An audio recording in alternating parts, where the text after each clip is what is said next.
He was driving through a tunnel when it collapsed. He slammed on the gas, trying to speed out, but it was too late. The tunnel came down with a roar, trapping him inside. When Old He woke up again, his face was covered in dust, and his eyes were bloodshot. As soon as he moved slightly, dirt and rocks began sliding down from the roof of the car. When everything settled a bit, he struggled to pull out his phone and carefully tried to get a signal, afraid that any sudden movement might cause another collapse. When the call finally went through, he urgently explained his situation. But the person on the other end thought it was just a minor accident, and impatiently told him to find an open area and wait. Old He was left speechless. An hour later, the rescue team slowly arrived at the scene, but when they saw what had happened, they were stunned. The entire tunnel had collapsed into a mess, and they immediately realized the seriousness of the situation. The collapse quickly drew attention, and major media outlets rushed to report on it. Meanwhile, Old He found a bottle of water in the back seat and drank half of it in one go, unaware that this was his life-saving water. After drinking, he took out his phone and saw over 50 newly received text messages. As he was reading them, a call suddenly came in. Old He thought it was the rescue team, but it turned out to be a media reporter who asked him to do a live broadcast and questioned him about how it felt to be trapped. The rescue captain was furious when he found out. He rushed to the media vehicle, demanding that the call be hung up immediately. The broadcast was cut short, and the reporter was extremely displeased. The captain snatched the phone and deleted Old He's number, sternly warning, "Anyone who calls him again will be arrested." He wasn't afraid of media backlash, but was worried that Old He's phone battery would die.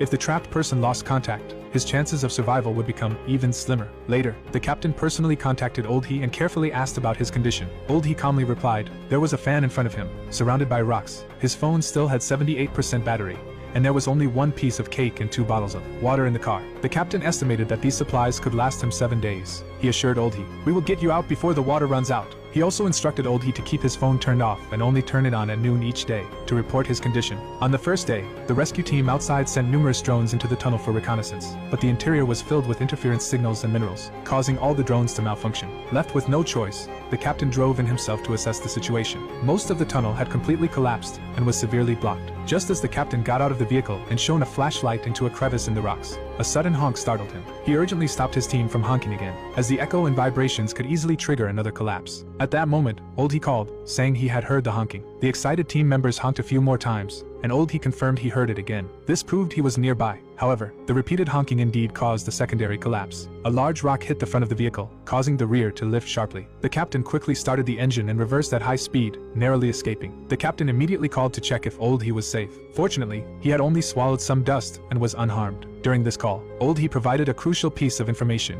The number 3 was written on the fan in front of him. The rescue team immediately pulled out the tunnel blueprints and finally pinpointed Old He's location. The rescue operation officially began. Meanwhile, Old He's wife, Xiaomei, also arrived at the scene. A minister came to offer condolences, but without saying a word pulled her in front of the camera for photos. Then, a group of leaders took turns taking pictures with her, showing no regard for the rescue efforts.